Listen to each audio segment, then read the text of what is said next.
All right, I think we have everyone in the room with us now. So welcome to this webinar presented by REL Pacific. Before we get into the content of our webinar, just a few helpful tips for using Zoom for our session today. If by chance you can't hear our audio, please feel free to call the number on your screen and maybe make a note of it just in case if your audio goes out during the middle of the presentation. We will be using the chat feature quite a bit today, so we do encourage you to post questions and comments into the chat. When you do so, please make sure to send to all panelists and attendees, and this will allow others to see your questions and comments and allow for a more interactive chat conversation. And then if needed, closed captioning is available from the Zoom toolbar. If you do have any technical questions, please also feel free to drop those into the chat, and our support team will help answer those for you. Please note that we are recording this webinar today, and after the webinar ends, we will be emailing a link to participants, a little bit of an evaluation survey for your feedback. And then in the following days and weeks, we will also be emailing everyone a copy of the slides, along with a link to the recording that we're making. So please do keep an eye out in your inbox for emails from REL Pacific at McREL.org. If you're not familiar with REL Pacific or the REL program in general, the regional educational laboratories are funded by the U.S. Department of Education's Institute of Education Sciences. And in each of their assigned regions, the 10 RELs partner and collaborate with their local school districts, state departments of education, policymakers, and other educational stakeholders to help them put education research into action. The RELs conduct applied research projects, and they provide training and coaching sessions to educators and system leaders, all with a mission of supporting the use of evidence-based decision-making and classroom practices and the use of research in ways that help improve academic outcomes for students. And today's webinar is being hosted by REL Pacific. REL Pacific serves educators and school systems that are spread across 5 million square miles, including the state of Hawaii, the U.S. territories of American Samoa, Guam, and the Commonwealth of the Northern Mariana Islands, and the island nations of the Federated States of Micronesia, the Republic of the Marshall Islands, and the Republic of Palau. Now, our work at REL Pacific focuses on high priority areas that have been identified by the school systems in each of these areas. Currently, the areas that we're focusing on are teacher effectiveness, math and literacy instruction, data use, and place-based and culturally responsive learning.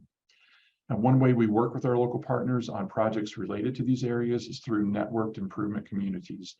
And while this approach and the topic of place-based, culture-based education is of interest in the Pacific region, we know it's also of high interest across the nation, and we have participants joining us today from not just the Pacific region, but also from mainland U.S. locations, from a variety of roles in schools and districts and state departments and universities and more.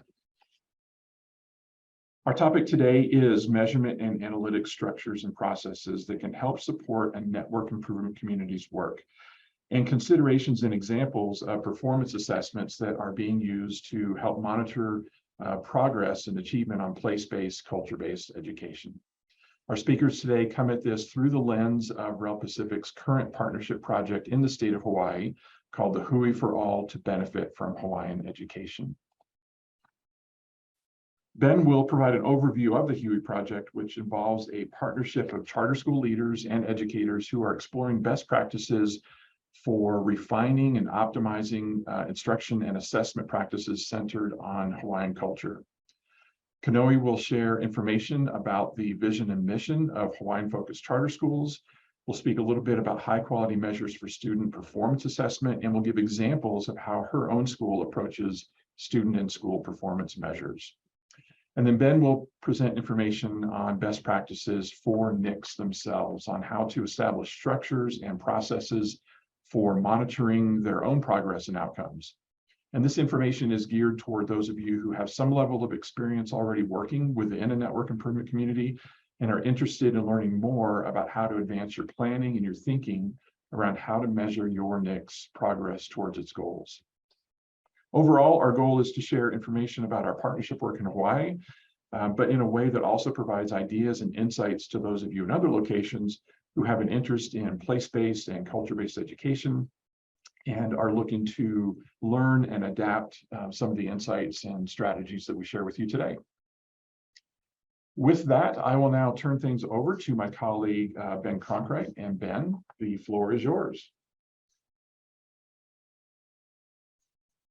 All right, well, thank you, Roger.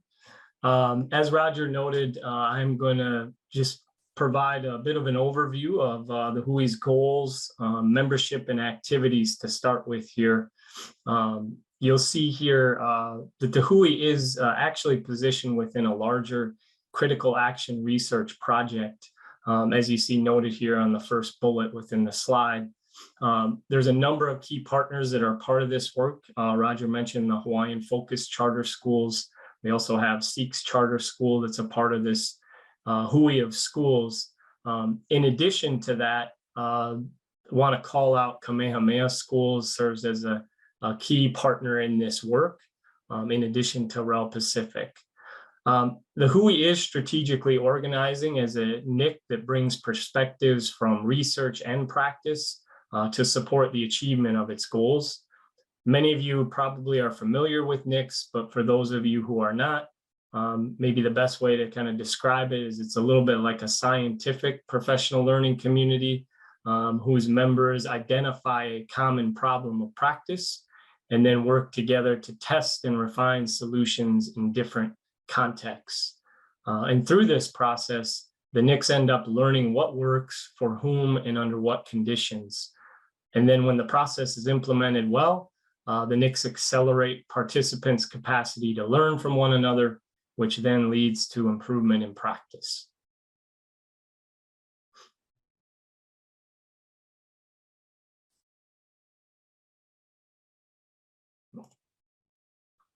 All right, here we go.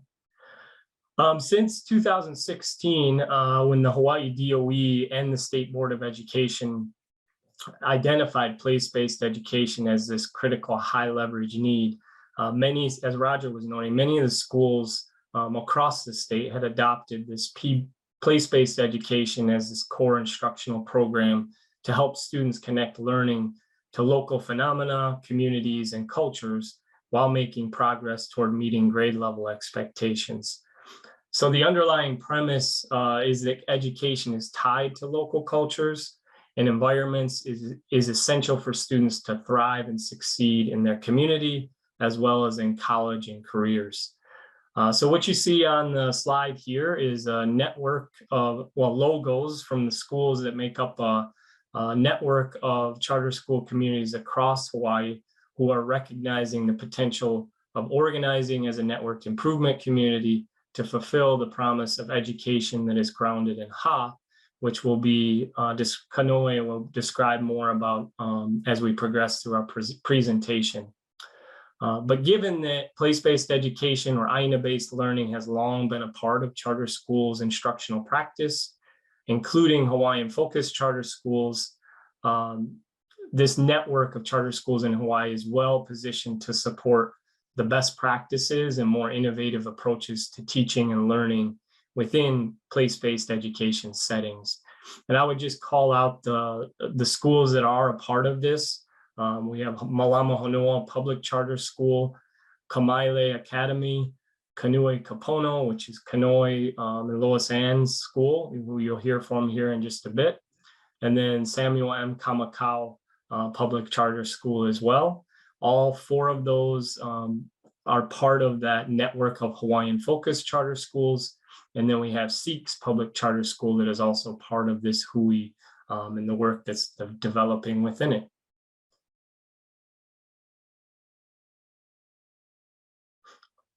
A little update here on where the WHOI is currently at on its journey. Basically, the WHOI is within that emerging NIC phase. It's currently analyzing this critical problem of practice as it relates to a desired outcome, which we'll speak more to throughout the presentation.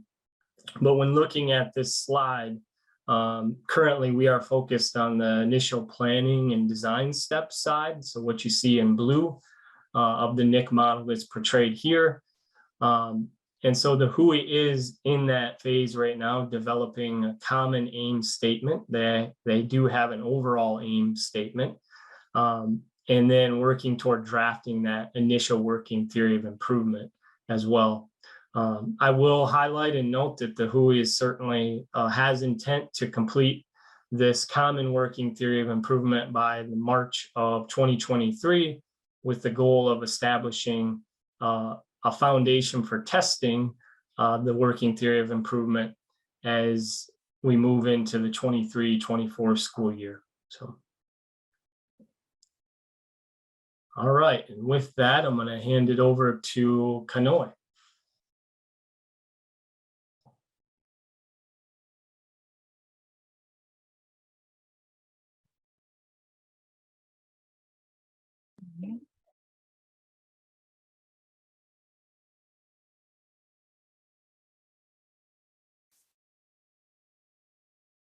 Hi, aloha everyone, and mahalo for your interest in Hawaiian-focused charter schools. As the Po'okumu or principal of Kanikapono Public Charter School, our school's vision is to nurture 21st century skilled lifelong learners ready to embrace Hawaiian culture and the world of our ancestors with aloha and respect for self, family, and community. So the next few slides, we will capture our school's vision through the understanding of the unique attributes of Hawaiian-focused charter schools. First, though, I would like to share with you the connection between Hawaiian-focused charter schools and the Hawaii State Department of Education's policy, the HA framework, which Ben shared a little bit earlier. It's also known as Na Hopena A'o Hawaii, or the effects of learning in a Hawaiian context. The framework identifies with the qualities and values of our indigenous language and culture of Hawaii, which are the 6 characteristics you see here on the slide: sense of belonging, sense of Hawaii, sense of responsibility, sense of total well-being, and a sense of aloha and excellence. It is important to note that the HA framework was developed following the emergence of our Hawaiian-focused charter schools, which you will see how this framework really aligns to our schools. Today, we actually have 17 Hawaiian-focused charter schools across the state of Hawaii, and we serve 4,700 students. There are 6 of them are actually Hawaiian language immersion schools, and 81% of our students of our 17 schools are Native Hawaiian descent. So the Hawaiian-focused charter schools were actually birthed out of Hawaiian sovereignty movement and the National Charter School Initiative in the 1990s, with the birthing of the first Hawaiian charter schools in around 1999, 2000, 2001. And a good friend and former colleague of mine, Dr. Noi Goodyear Kaupua, who I actually, we first started working together at our first Hawaiian-focused charter school, Halau Kumana. She stated today that to reclaim public K-12 education as a form of Hawaiian self-determination and sovereignty practices. So you will see this as our kula or school curricula of our 17 schools are grounded on Hawaiian language, values, self-determination, spiritual, and genealogical connections. All of us do protocol and ceremony and definitely have community oriented. Our 17 schools actually collectively cultivate Native Hawaiian identity through our unique missions and similar goals to reinvigorate Hawaiian practices and reduce the achievement gap for Native Hawaiian students across the Pai'aina, or what we call Pai'aina is the Hawaiian Islands. And we do this through ʻāina-based curricula, which identify with community, innovation, and choice. And very similar to place-based education, ʻāina-based learning is defined as learning experiences that allow learners to create authentic reciprocal relationships with the land, people, and resources of a specific community. This has become an integral part of the learner's identity and a catalyst for a personal commitment to health and well-being of our communities. It is situated in learning that honors the past, present, and future in order to ensure the sustainability and productivity of all forms of life. More specifically, ʻāina-based education embodies the wisdom of our, what we call olelo noeau, or a Hawaiian proverb, o ka ha, o ka ʻāina, ke ola, o ka poʻe, or the health of the land is the health of the people. You will see how this is you will see kind of like a view of the overall in this video of a school on the Big Island, located on the Big Island or Hawaii Island, Ka'umeke Ka'eo, one of our 17 schools. And I'm going to go ahead and play that video because you can really see the capturing of Hawaiian focused charter schools here. So. My school teaches me to see for myself. I used to think I didn't like school. But now I know school is much more than I thought, and the classroom is everywhere. When I look at the ocean, I see math and science. When I look at the ʻāina, I see technology and art. When I look at our culture, I see it all.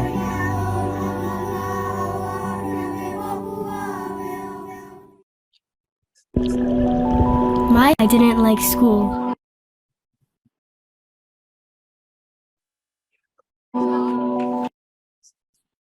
Okay, so as you can see, so our 17 schools also have collectively identified with our vision of the graduate, which encompasses the cultural knowledge and responsibility to family, community, and environment, while also preparing our students for college, career, and community readiness. And you could kind of really see that in that video. As seen in this image or this photo is a photo of actually, even though her back is toward, face towards us, I really familiar with this student. As seen in this image, it's one of our graduates that now captains and teaches for Kanehunamoku Voyaging Academy, a sailing academy that supports our Hawaiian focused charter schools. And it's really in working toward, again, like in working toward educational sovereignty and excellence, our communities determine culturally relevant assessments rather than solely rely on just fixed standardized measures. And I would like to now introduce Loa-san, who is our academic director and vice principal of Kane'iko Pono. Loa-san will provide an overview of the Hawaiian focused charter schools culturally relevant assessment tools. Okay, I'm gonna switch here with her. Aloha mai kako, Loa-san, Al here, mahalo kanoi. So as you can see on the screen here, over the last several years, the Hawaiian Focused Charter School Network has worked together to create a performance assessment profile that aligns with the HA framework. And it has 4 main components. There's the Hawaiian Focused Charter School Process Rubric, which is an overall rubric developed collectively by the Hawaiian Focused Charter School Network to for all schools to consider the implementation of culturally relevant instruction across all school sites and settings.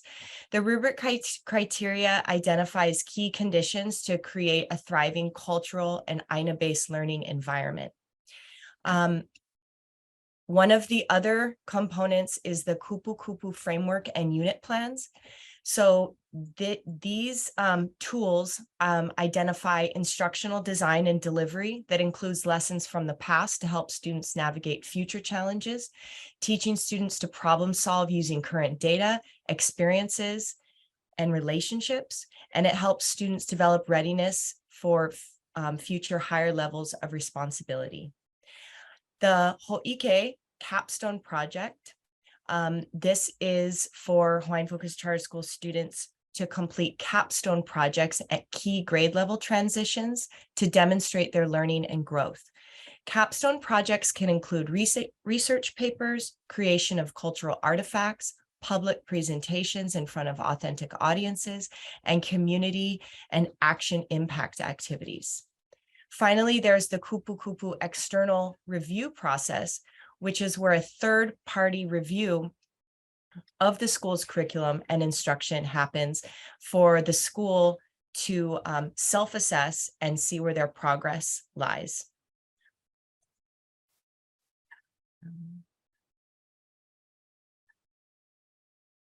Okay, so the Hawaiian Focused Charter School Process Rubric. So it's a guiding tool for all of the schools across the state to collectively report school-wide processes for cultural, community, and college and career readiness. It outlines the conditions for ʻāina-based learning and goals for how to meet that criteria. The rubric spans from mu'o, which is emerging, to liko, developing, pepe'e, implementing, and mahola is exemplary.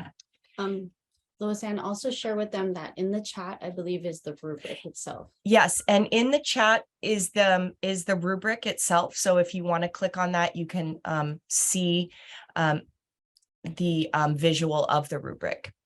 It's quite comprehensive. This is an overview. Schools use the rubric in different ways. Here at Kanuʻi we use it to self-assess our progress each year, and it helps direct our focus for the future. For example, in the rubric, kuʻauhau, or ʻāina-based learning, is a dimension that is an area of strength at our school. We are currently at pepe'e, or implementing, which is defined in the rubric as includes relevant learning experiences focused on the past, present, and future state of natural and cultural resources of the surrounding community. So our self-assessment in this area is backed by evidence of our weekly ʻāina-based learning sites for grades 6 through 12 at various places on island with our community partnerships. An area of improvement for our school is Dimension 5, grounded in cultural competencies, which we are currently at liko, or developing.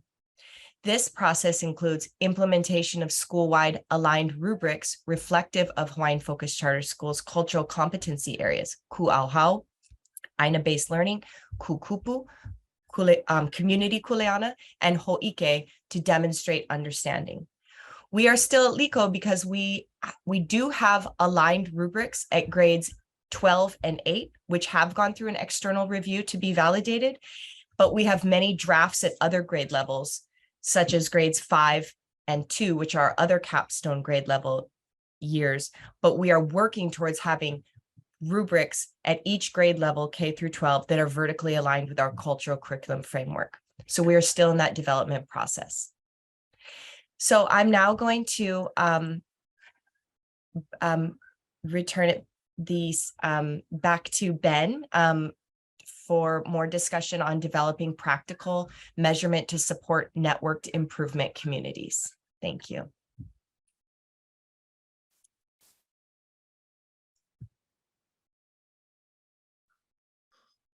All right, there we go. Mahalo nui to Kanoe and Lois Ann.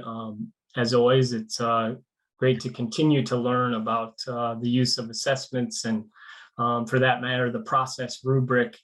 We did note in the chat that we will be sending out a copy of the process rubric at the end of the presentation today, just to support with access to it. It really has been very much a significant part of the learning experience and the school experience within the Hawaiian-focused charter schools. So, as was noted earlier, as Roger noted earlier, this next portion of our time, I'll look to share out on developing meaningful measures to support networked improvement communities specifically.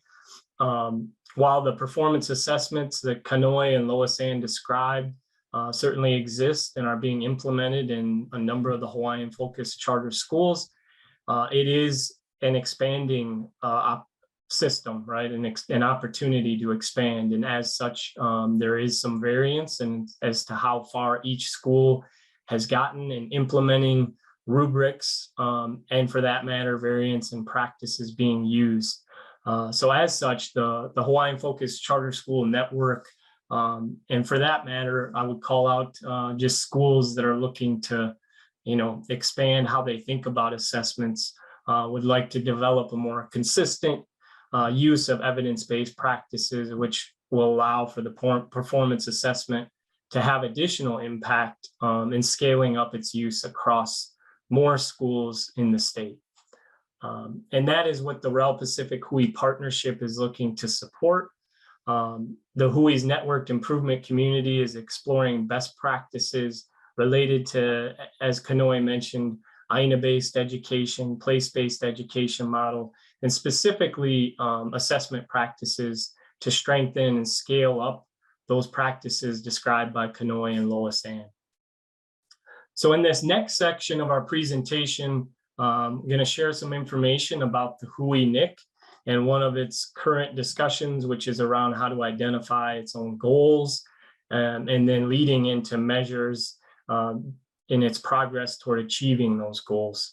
While presented through the lens of the WHOI's current work, the information will be applicable to any education NIC members currently working on any type of K-12 school improvement effort. It's worth noting that if you're new to learning about NIC structures and processes, this section may feel a bit heavy. And I encourage you to watch we have a previous webinar on this topic. We also have a blog post related to this topic as well. But I would also know that if you are familiar with NICs, and for that matter, NIC measurement and analytics, it's worth emphasizing that there's certainly a lot more than what I'll be describing here in this section today. So many other resources and expertise that can support in that learning. All right. So on this next slide, it kind of gives some insight into the research base that was used in terms of supporting the WHOI's development of a NIC. This framework was derived from Carnegie Foundation's work related to networked improvement communities, and specifically the insights provided by this idea of a framework for establishing a viable networked improvement community. And I know the text is a little small here, so I'll call out there are 5 core components that are critical to building a viable NIC. The first one you'll see there is developing a theory of practice improvement. Secondly, building a measurement and analytics infrastructure, which much of the discussion will focus on today. Third, learning and using improvement research methods. 4, leading, organizing, operating the network. And 5, fostering the emergence of culture, norms, and identity consistent with the NIC aims. And you can see that all 5 of those revolve around this focal point of a problem of practice. And I mentioned earlier, the WHOI is obviously focused in on this critical need as it relates to developing meaningful assessments, which I'll speak more to a little later. The 5 teams for the core group of Hawaii charter school communities are currently engaged in that task of developing a working theory of practice improvement. And the members, as I mentioned, are thoroughly investigating and I guess refining that as we continue down the journey. The next critical task after that will be obviously this work around developing measures, which is obviously the point of this part of our discussion. So before I jump any further into that, we want to just take a moment to recognize and lift up the knowledge that's in this space that we have here, this virtual space. And you'll see there are 2 prompts noted. Whoops, I'm sorry, there. Now my transition's better. Sorry about that. But you'll notice there are 2 prompts here we want to be able to kind of use to help support some discussion on this. And again, lift up the knowledge that's within the virtual space here. The first one being whether you've been in a school team or a networked improvement community, or maybe it's a research practice partnership. How have you monitored and measured your team's progress or progress toward goals? And then the second one, what are some examples from your context of measures that can support improvement? And so what I want to do is just give a minute here to think through that individually. And you can, jot them down on a sheet of paper or store them in your head, but let's just take a minute to reflect on those 2 prompts. And then we'll go from there.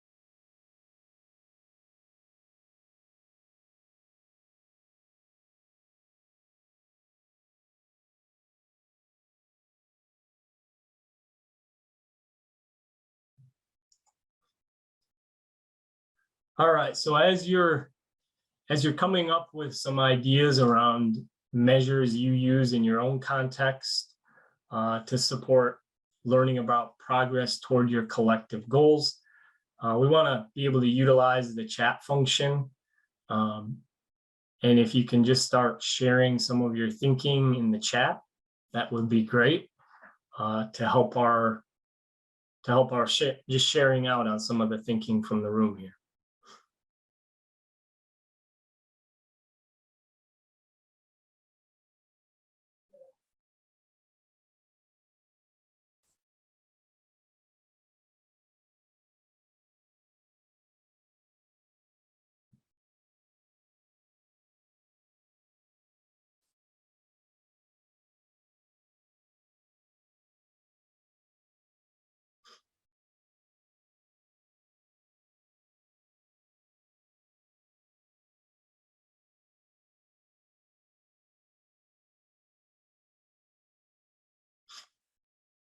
All right, great. So I'm able to see some of the chat here. And Roger or Betsy and others, maybe if you can call some of it out as well. But I'm did see some identification of surveys. I see feedback from clients, qualitative measures, teacher tally marks. That's another big one for getting quick information on students' understanding. Any others worth lifting up here that I'm not seeing? Roger or Betsy, others?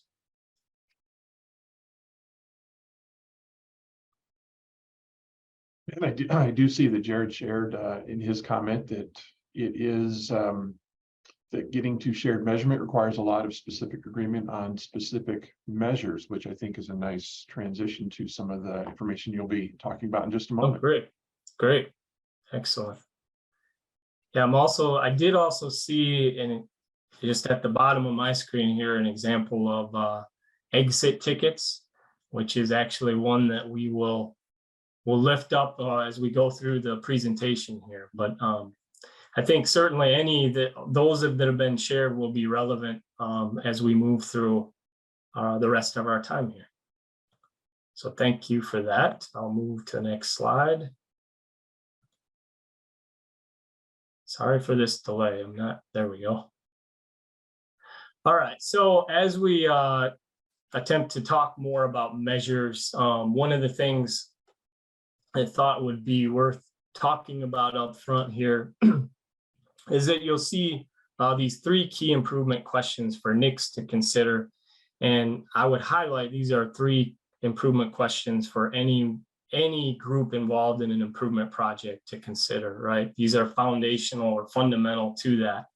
But I think one of the things to note here as you look at the 3 questions is their connection to the theory of improvement and then the measurement and discipline inquiry. Those are obviously parts of that improvement journey for a NIC. So as NIC members are looking to address the first 2 questions, they're engaging in problem examination or root cause analysis. And this is where they're developing a driver diagram that ensures that the NIC's continuous improvement efforts are problem specific and user centered, that they're working intentionally to see the system that produces the current outcomes, and that they're articulating this common working theory of improvement that can be tested through rapid inquiry cycles. The third question you see is directly connected to measurement and discipline inquiry. The NIC members here are engaging in collective efforts to develop measurement and analytics within an infrastructure that supports the NIC's phase of testing that working theory of improvement. So when developing a measurement infrastructure, it's important to note that the NIC cannot really improve at scale what they can't measure. And therefore, it's certainly a critical component of any viable NIC. Oops, there we go. With that and thinking about measurement within a NIC, it's also worth highlighting that a NIC's approach to developing measures is focused on continuous improvement. And in that regard, it differs from typical school accountability measures. All right, so when you think about measurement for accountability, is typically focuses on outcomes or results and is used in many high stakes decisions. It often doesn't provide much information about how outcomes were achieved. It really looks to kind of answer that question of, did something work? Which we'll talk more about that in a bit. But measurement for improvement is generally focused on relatively small sets of changes, strategies, practices that groups may implement, study, and refine. Rather than advancing a generalizable theory, measurement for improvement tests out a working theory of improvement in a particular context. And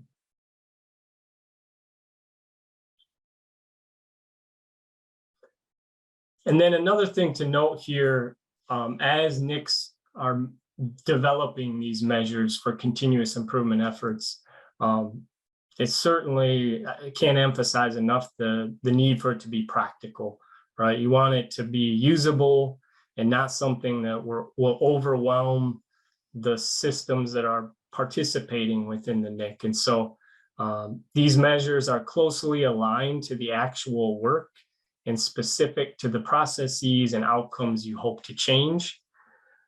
Another critical aspect of these measures is that they're embedded in daily workflow and positioned in classroom environments. So they're not to be seen as adding one more thing, but part of daily workflow.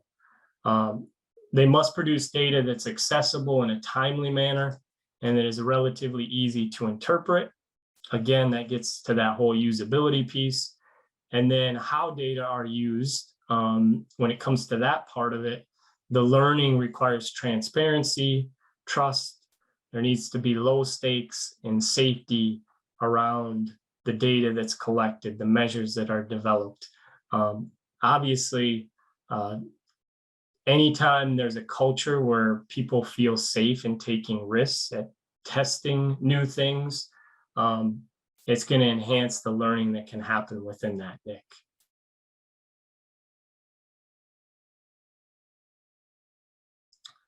All right, so for this next slide, you'll see I'm going to talk here about the different types of measures that can support the development of that practical measurement system that a NIC uses.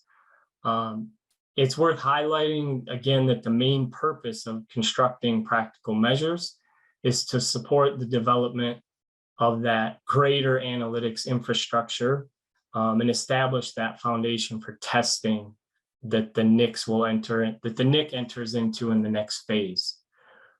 So within these colored boxes are the types of measures that support a NIC's practical measurement system. And I would like to note that this information was pulled from the Education Leader's Guide to Improvement Science.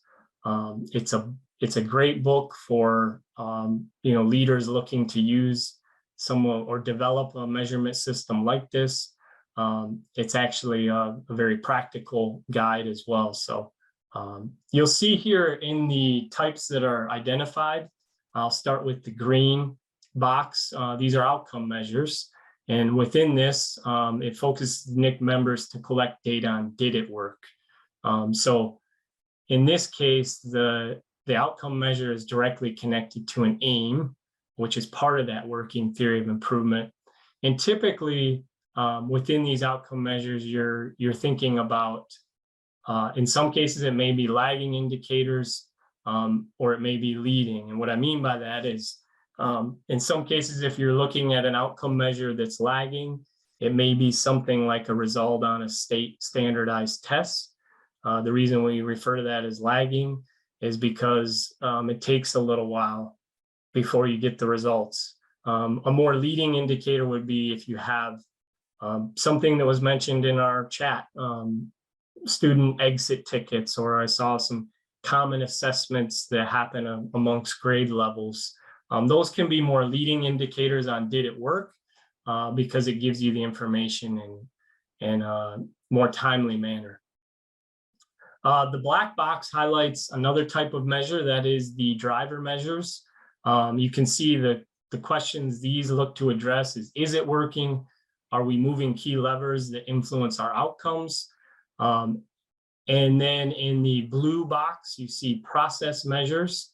This is where the NIC members focus to collect data on how well the change is working, how well implementation is going. And then in the yellow box at the bottom, this type of measure is a balancing measure. For these balancing measures, the NIC members are actually looking to collect data on, is it working as intended? And this can sometimes be a measure that's overlooked, but what you're looking to gauge here is your focus and implementation on one change having a consequence or an effect on other parts of your system? So again, that's why it's called a balancing measure.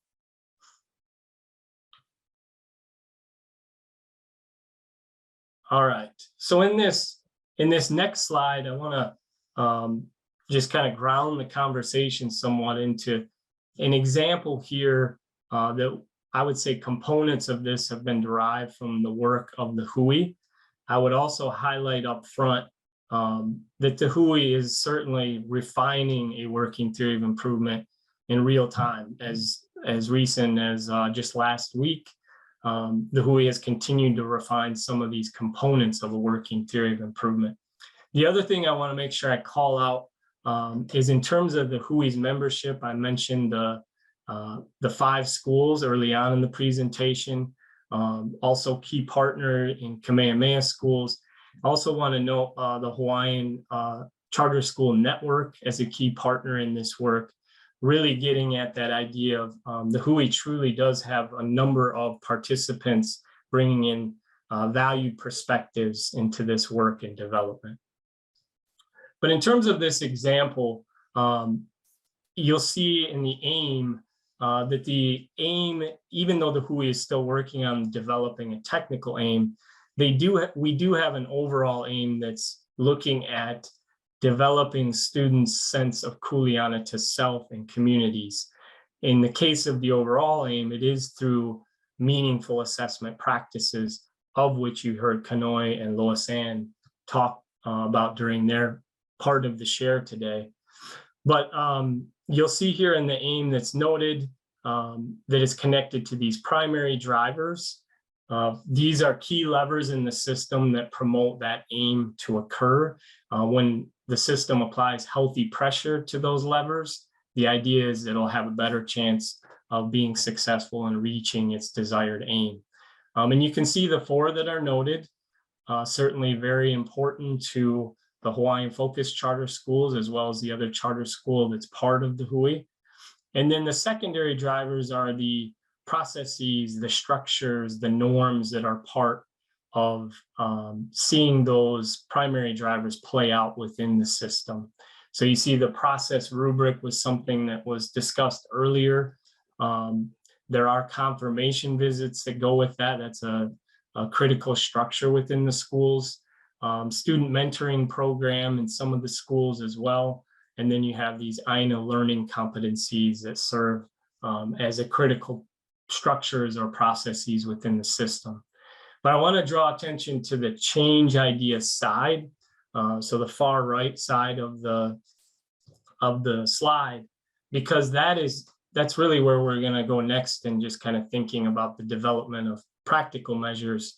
And it's worth noting that in the 3 that are listed here, I would say that in working with the WHOI, it's important to note that these are not new changes. These are things that have been in place for some time, and that the WHOI is looking to optimize these practices that have been happening by spreading and scaling them reliably into new spaces. So I'm going to zoom in on really the last one that's noted there, the student portfolio defense projects. Let me get to the next slide here.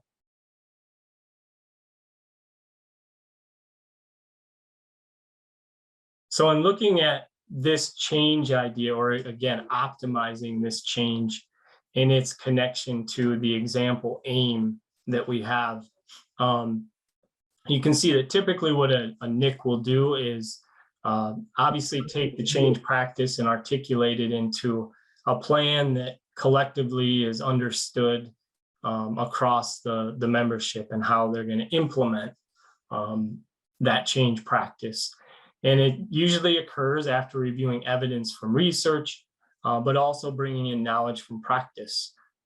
In this case, we're using the example of the portfolio defense projects, and we're just using the grades of 4 through 8 students to support this explanation. And so if that's the change, then we'll go to the next slide here.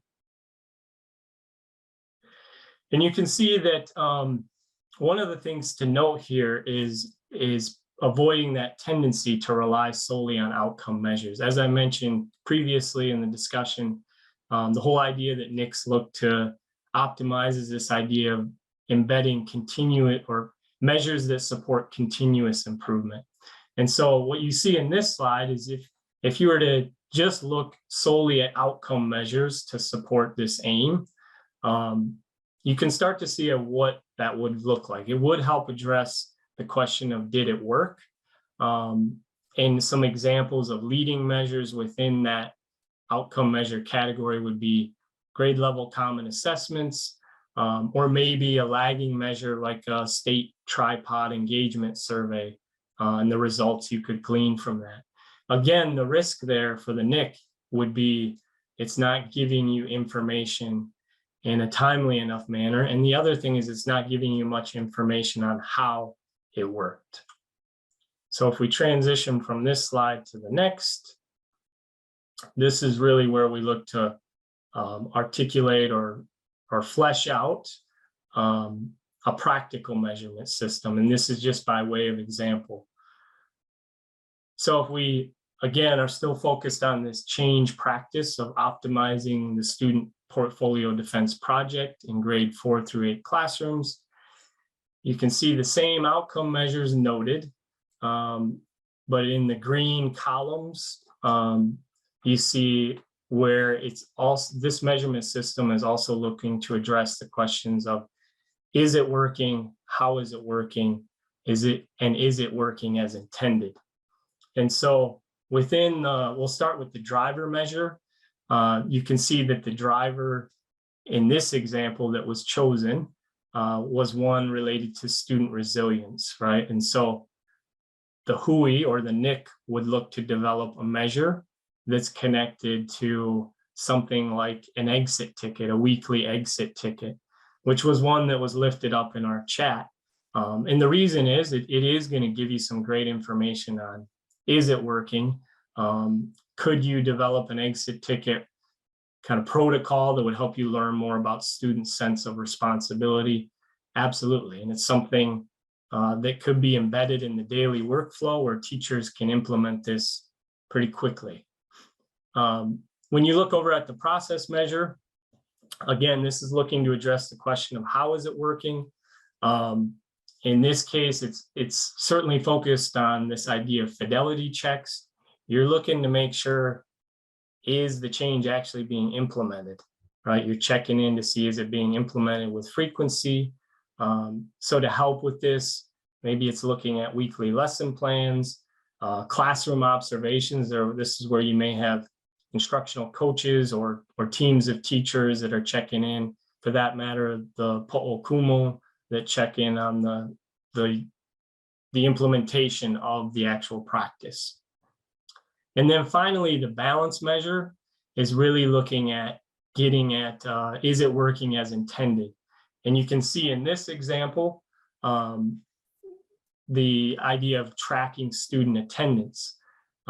That's an interesting balancing measure, but the idea there is if you have this change practice that's looking to increase the percentage of students' sense of kuleana to self and community, does it have this consequence on your attendance at school? Meaning, are students attending school more frequently? Are they more bought in to the whole school process, right? So that gives you kind of an idea of another example of a balancing measure. All right. So with that, looking at where and how to start, here are some considerations. If you are looking to identify and adopt some practical measures for your own improvement journey, I would say the first thing to note here is it's almost a prerequisite to have a working theory of improvement developed. I shared an example of a driver diagram. The idea of having some kind of working theory of improvement is definitely needed before jumping into the development of a practical measurement system. The other thing you see here is that each element to be measured, for example, we showed student resilience or engagement. The chosen measures should be short and easy for practitioners to complete. We talked about that idea of making sure it's part of the daily workflow. It's not something new that's going to bog the system down. So that too is important to consider. And then finally, the instrument should be easily embedded in normal school practice and easy to interpret, quick and easy to interpret. I've seen where NICs will utilize things like Google Forms. Those are quick and easily accessible. Those can be a great place to actually build up your practical measurement system or utilize it for the practical measures. So, all right, and with that, I'm going to hand it back over to Roger for some Q&A.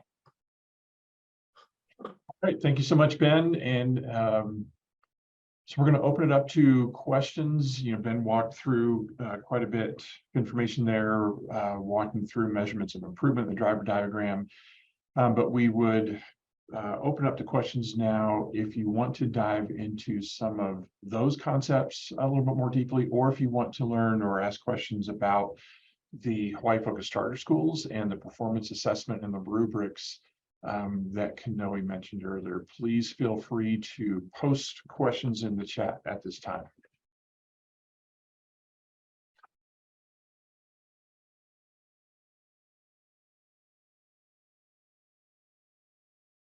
And Ben, while we're giving folks this chance to think about a question and post it, I'll ask a question of you for NICs that are in those early stages of developing that theory of practice improvement, and their next step will be building measurement.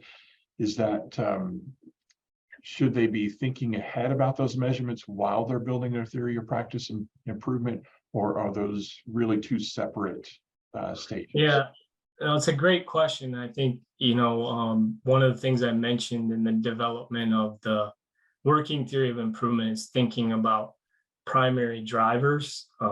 And so as that's being developed and talked about, it is important to think about primary drivers that you can actually measure, right? Are they going to help improve the system? And so to answer your question, the two do in some ways go hand in hand.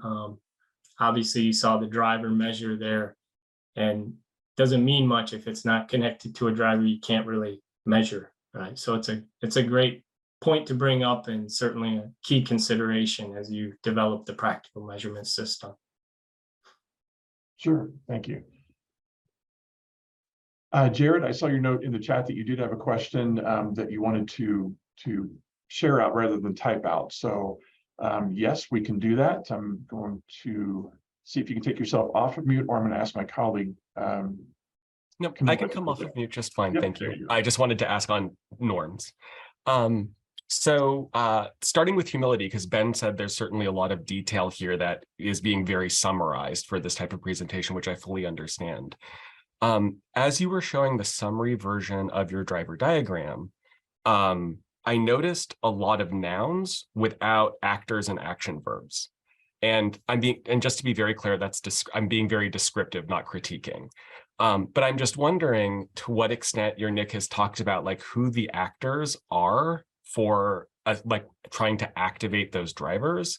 Because, for example, student resilience, if that's students doing work on themselves to become more resilient, that would have different measurement implications than teachers delivering certain like social emotional learning lessons to support students developing their resilience. And so I'm just wondering if you could talk about, like, in that NIC formation process, to what extent you've discussed like who are the actors for these drivers, and then like what are those measurement implications? Does that question make sense? Yeah, it makes a lot of sense, and I can tell you that we haven't really even got into the phase of talking about the measures yet, right? I mean, we've done a little bit of that, but our work has primarily been around developing a working theory of improvement, which we're still in that phase right now. So, and even refining the aim. So, yeah, it's a great question that I think it's ahead of us, I guess is the best way for me to describe. So. Thank you, Jared, and thank you, Ben. We have another question in the chat that is around establishing the social norms that will be in place as part of the NIC.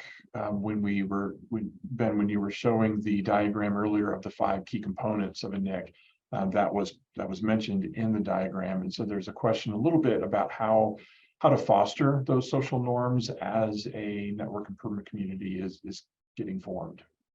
Yeah, I would say, so this is something where, I mentioned that the WHOI is embedded within kind of this broader set of partners, right? And so in terms of some of the norms and that part of the graphic where, the work that's dedicated to developing norms for membership and even like communication protocols and all those key components. In this case, I mean, there were 4 of the 5 schools, the Hawaiian Focus charter schools, that the norm of working together was already established, right? They're very used to working with one another. And so, it wasn't necessarily a case where this was a NIC starting from scratch with that. So it is something, I mean, in terms of like a charter document and, some of those other elements that some NICs use, it at this point may not be as formalized, but it's because there were other components that were in place previously. As I mentioned, Kamehameha Schools has been a big part of this partnership and had been working previously with 4 of the 5 schools. So Ben, for a NIC that might not have that structure between the partner organizations, are there some first activities or first steps that you, with other NICs you've worked with, that you encourage to help develop those shared operating norms? Yeah, I think in terms of the communication channels, I think that's a key part of it.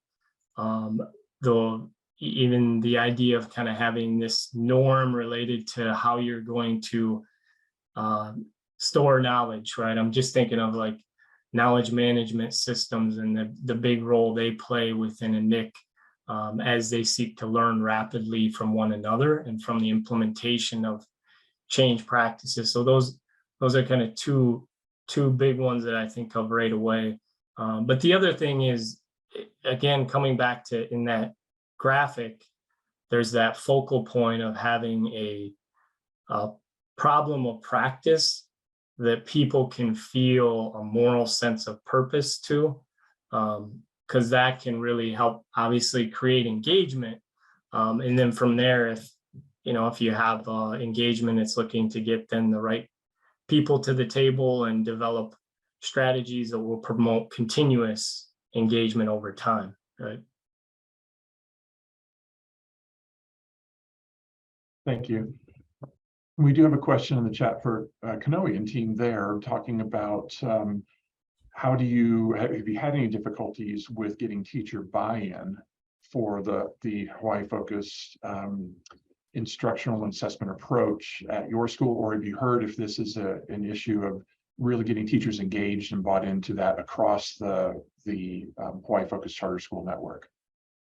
Yeah, I would say yes. It has been a challenge, only because it's like a shift in a philosophical shift from standardized assessments to performance assessments. And this is really why we're moving in this direction with doing this with the Hui, is because for teacher buy-in, it also is like, for this to really be successful, or like it's like the teachers need to have a real commitment to the school's vision and mission, because this is very much aligned to the school's vision and mission. Moreover, I mean, it's just like we're not only building our curriculum around this, but we're also developing the assessments with the curriculum, right? So that's a challenge in itself. And I think as we move forward, it's going to be it's a slow process. Let's just put it that way. Slow growing process. But something that we're really seeing a lot of positive out of, and the outcome of our students. So that I can say is really going to help with that kind of paradigm shift. Yeah. Losan, do you want to share anything? No? Okay. Hope I answered the question. You did. Thank you, Kanoi. Ben, there is a question around when writing a grant proposal for a project that will involve a NIC. The person posting this was saying that she imagines that teachers and others involved in NIC would be involved with identifying measures to be able to describe that during the grant proposal. And just wondering how you might be able to do that in advance of the NIC starting. Not sure if you've got some ideas, if you've run across that in working with NICs before. Yeah, I think again, I think about if there's teacher involvement with the development even of an aim or identification of that critical problem to solve, that problem of practice. I think it makes sense to have involvement right at that stage of things prior to thinking of even the identification of measures, right? Because again, everything grows from there, right? Which, when you think back to that graphic that Carnegie has, that's why it's the focal point, right? So again, we certainly are very fortunate within the current Hui to have po'okumu, or instructional leaders, right, within the schools that are working in this Hui, and bring that perspective of practice to the table. But I'll also note, just next week we're going to be back at the schools and getting even more kumu input as to the working theory of improvement that's under development. So the teacher voice is certainly absolutely critical, and I would say the earlier the better.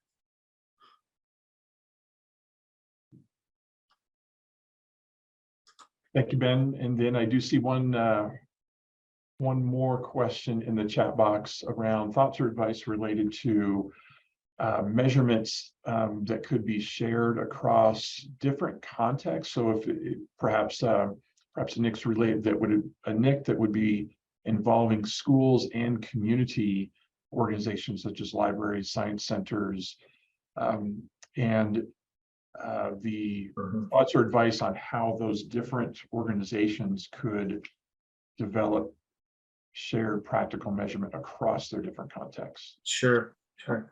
Well, I think in thinking about that practical measurement system, we talked about how there's the driver measure that obviously is directly connected to a driver that the NIC has developed within their working theory of improvement. So I would say in that regard, sometimes it may be, I don't want to say easier, but more, perhaps more doable to come up with driver measures that are common across the context, because again, the NIC is going to come up with those drivers collectively. So they're going to come to some primary driver that they all share in common. And then from there, you're looking to be creative, maybe in some cases about developing measures that can help you with, is it working?